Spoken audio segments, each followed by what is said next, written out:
গণেশ ডেকা শিশু নিকেতনৰ বাৰ্ষিক বঁটা বিতৰণী অভিনন্দন আৰু বিদায় সম্বৰ্ধনা সভা দৰং জিলাৰ অগ্ৰণী শিক্ষানুষ্ঠান গণেশ ডেকা শিশু নিকেতনৰ বাৰ্ষিক বঁটা বিতৰণী অভিনন্দন আৰু বিদায় সম্বৰ্ধনা সভাখন আজি অনুষ্ঠিত হয়।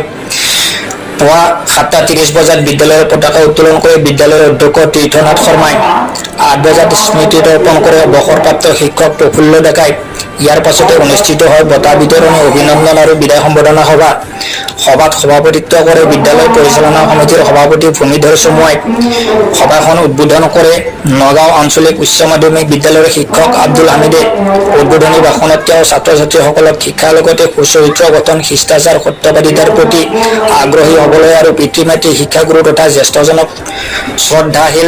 জ্যেষ্ঠজনৰ প্ৰতি শ্ৰদ্ধাশীল হ'বলৈ আহ্বান জনায়। অনুষ্ঠানত নিৰ্দিষ্ট বক্তা হিচাপে উপস্থিত থাকি গণেশ ডেকা শিশু নিকেতনৰ প্ৰাক্তন সচিব ফুলেন কলিতাই ছাত্ৰ-ছাত্ৰীসকলক নিজকে সুনাগৰিক হিচাপে গঢ়ি তুলিবৰ বাবে যত্নপৰ হ'বলৈ আহ্বান জনায়। পাটিদৰং প্ৰাথমিক বিদ্যালয়ৰ শিক্ষয়িত্ৰী হেমলতা দেৱীয়ে গণেশ ডেকা শিশু নিকেতনৰ ছাত্ৰ-ছাত্ৰীসকলে সকলো ক্ষেত্ৰতে বিদ্যালয়খনলৈ সুনাম কঢ়িয়াই অনাৰ বাবে সমাজৰ তৰফৰ পৰা প্ৰশংসা কৰে।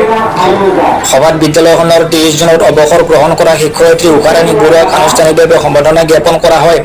উষাৰাণী বৰুৱাক ফুলাম গামোচা, সম্বৰ্ধনা পত্ৰ, শৰাই, ধৰ্মগ্ৰন্থ আৰু নগদ 10,000 টকাৰে বিদ্যালয়ৰ তৰফৰ পৰা সম্বৰ্ধনা জনোৱা হয়।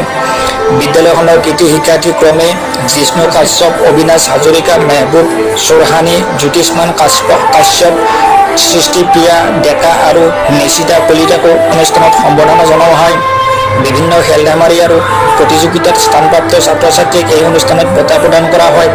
সভাৰ আটাইবোৰ কাৰ্যসূচীতে হাত ধৰাৰ লগতে শলাগৰ শৰাই আগবঢ়ায় বিদ্যালয়ৰ সচিব তৰুণ চন্দ্ৰ কলিতাই।